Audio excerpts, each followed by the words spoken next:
Hello friend, welcome to our channel Sparkify classes. आज हम लोग देखेंगे ओम का नियम। ओम का नियम देखेंगे। ओम्स लॉ,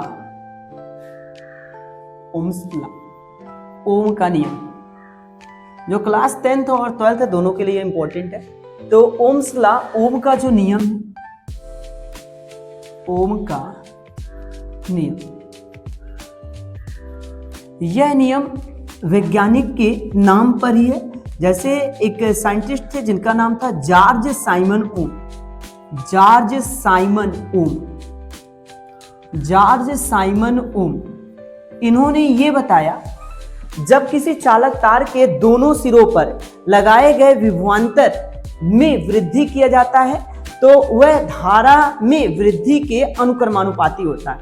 मतलब जॉर्ज साइमन ओम के अनुसार, जॉर्ज साइमन ओम के अनुसार चालक तार की यदि भौतिक अवस्थाएं स्थिर हो, यदि भौतिक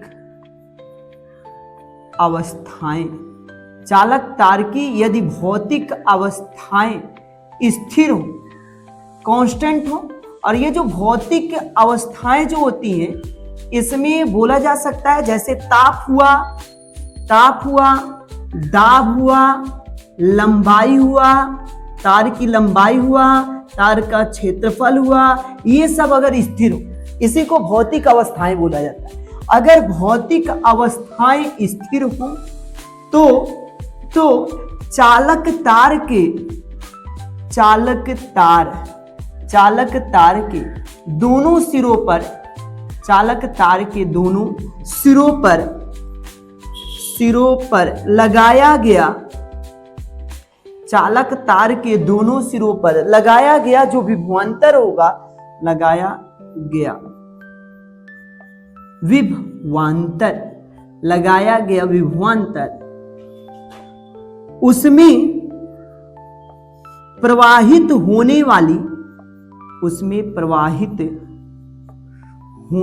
वाली धारा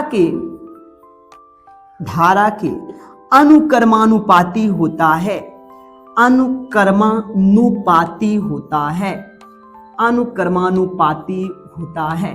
मतलब जॉर्ज साइमन ओम ने यह बताया यदि किसी चालक तार की भौतिक अवस्थाएं जैसे ताप, दाब और लंबाई और क्षेत्रफल ये सब अगर स्थिर हो तो चालक तार के दोनों सिरों पर लगाया गया जो विभवांतर होगा उसमें प्रवाहित होने वाली धारा की क्या होगा, अनुक्रमानुपाती होगा। इस अनुक्रमानुपाती के जगह पे समानुपाती भी लिखा जा सकता है। अच्छा, इसी बात को अगर दूसरी प्रकार से लिखा जाए, जो विभवांतर होता है वह धारा के क्या होता है, अनुक्रमानुपाती होता है। विभवांतर धारा के अनुक्रमानुपाती होता है। इसके मतलब अगर हम विभवांतर में वृद्धि करेंगे, अगर वोल्टेज को बढ़ाएंगे तो चालक तार में धारा भी क्या होगा, बढ़ेगा। अगर वोल्टेज को कम करेंगे तो चालक तार में प्रवाहित होने वाली धारा भी क्या होगा, कम होगा। अच्छा, इस प्रोपोर्शनलिटी को, इस अनुक्रमानुपाती को अगर हटाते हैं तो वी प्रोपोर्शनल, अगर प्रोपोर्शनलिटी को हटाएंगे यहां से तो एक नियतांक का प्रयोग करेंगे और नियतांक के रूप में हम लोग क्या लिखते हैं, नियतांक, ये जो कांस्टेंट है, ये जो R जो है एक नियतांक है और इस नियतांक को, इस कांस्टेंट को वैद्युत प्रतिरोध कहते हैं। इस कांस्टेंट को, इस नियतांक को क्या बोला जाता है, वैद्युत प्रतिरोध कहते हैं। मतलब इसको ऐसे लिखा जा सकता है V/I is equal to R, V/I is equal to R, और इसको हम लोग याद कर लेंगे, इसको याद कर लेना, V/I is equal to R, numerical लगाते समय इसका प्रयोग होगा। अच्छा, अब आगे बढ़ा जाए कि ओम के नियम का सत्यापन कैसे किया जाता है, इसके बारे में बात। ओम के नियम का सत्यापन, ओम के नियम का सत्यापन, ओम के नियम का सत्यापन कैसे किया जाता है, इसके बारे में बात। ओम के नियम का सत्यापन करने के लिए सबसे पहले एक ऐसा परिपथ बनाएंगे जिसमें 5 इलेक्ट्रॉनिक युक्तियां लगी होंगी, जैसे एक प्रतिरोध लगा देंगे, और एक बैटरी जोड़ देंगे, और बैटरी के माइनस जो सिरा होगा उसके साथ एक धारा नियंत्रक लगा देंगे। यह है धारा नियंत्रक, इसको बोला जाता है धारा नियंत्रक कहते हैं। और उसके बाद यह है बैटरी या सेल भी बोला जा सकता है। और उसके बाद यहां पर इस धारा नियंत्रक के साथ जोड़ देंगे और सेल के साथ, सेल और प्रतिरोध के साथ श्रेणी क्रम में एक अमीटर लगा होता है तथा प्रतिरोध के साथ एक समांतर क्रम में वोल्टमीटर का प्रयोग किया जाता है। मतलब केवल वोल्टमीटर जो होता है वह समांतर क्रम में परिपथ में जुड़ा होता है, बाकी प्रतिरोध, अमीटर, बैटरी और धारा नियंत्रक ये जो चारों दिया हुआ है यह श्रेणी क्रम में जुड़ा होता है। अब अगर हम धारा नियंत्रक की सहायता से धारा के विभिन्न प्रेक्षणों को अमीटर से पाठ्यांक करें और विभवांतर के मानों को वोल्टमीटर से पाठ्यांक करें, मतलब धारा के नियंत्रक की सहायता से धारा के विभिन्न प्रेक्षणों को हम अमीटर से पाठ्यांक करें और विभवांतर के मानों को वोल्टमीटर से पाठ्यांक करें। जैसे सुनो, अगर ये अमीटर है,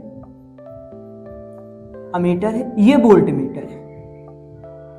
वोल्टमीटर किस क्रम में परिपथ में जुड़ा होता है? वोल्टमीटर जो है समांतर क्रम में जुड़ा होता है और अमीटर किस क्रम में जुड़ा होता है? श्रेणी क्रम में। अगर हम धारा नियंत्रक की सहायता से धारा के मान को बढ़ाएं, मतलब 2 एम्पियर रखें, अगर धारा 2 एम्पियर हो तो मान लो विभवांतर जो है वह 4 वोल्ट आया, 4 वोल्ट। अब धारा को 4 अगर करोगे तो विभवांतर जो होगा 8 वोल्ट होगा।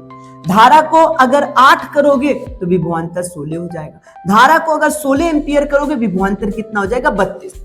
और इन्हीं मानों को अगर एक ग्राफ में प्रदर्शित किया जाए, तो ग्राफ किस प्रकार से बनाएंगे इसके बारे में बात।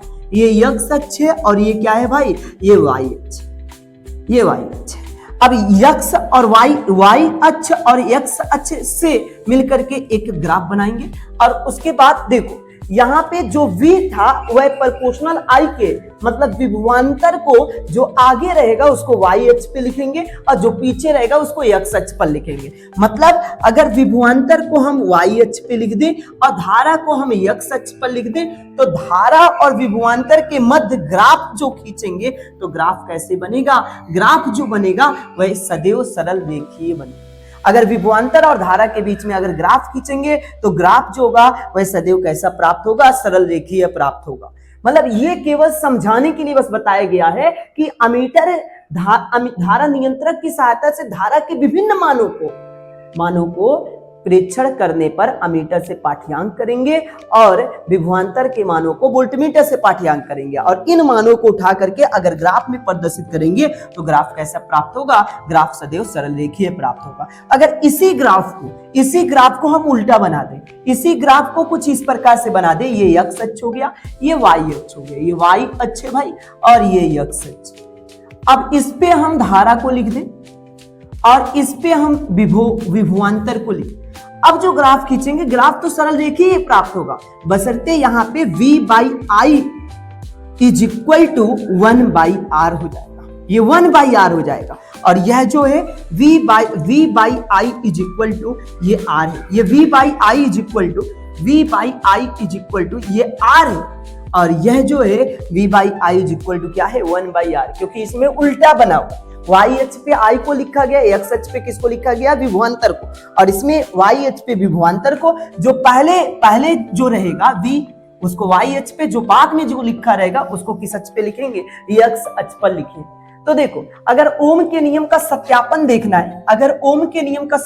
देखना है, तो इस प्रकार से लिखा जा सकता है। ओम के नियम के सत्यापन हेतु एक ऐसे परिपथ का निर्माण करेंगे जिसमें धारा नियंत्रक, अमीटर, बैटरी, प्रतिरोध, इन चारों को श्रेणी क्रम में और बशर्ते जो वोल्टमीटर होगा उसको प्रतिरोध के साथ किस क्रम में जोड़ते हैं? समांतर क्रम। और धारा नियंत्रक की सहायता से धारा के विभिन्न प्रेक्षणों को अमीटर से पाठ्यांक करते हैं। पाठ्यांक करने का मतलब होता है रीडिंग करना, पढ़ना, रीडिंग करना। और उसके बाद विभवांतर के मानों को वोल्टमीटर से पाठ्यांक करते हैं और इन मानों को अगर ग्राफ में प्रदर्शित किया जाए तो ग्राफ कैसे प्राप्त होता है, ग्राफ सदैव सरल रेखीय प्राप्त होता है। तो इस प्रकार से आज हम लोग सीखे हुए ओम का नियम तथा ओम के नियम का सत्यापन पढ़े हुए हैं। अब मिलते हैं अगले वीडियो में, तब तक के लिए धन्यवाद।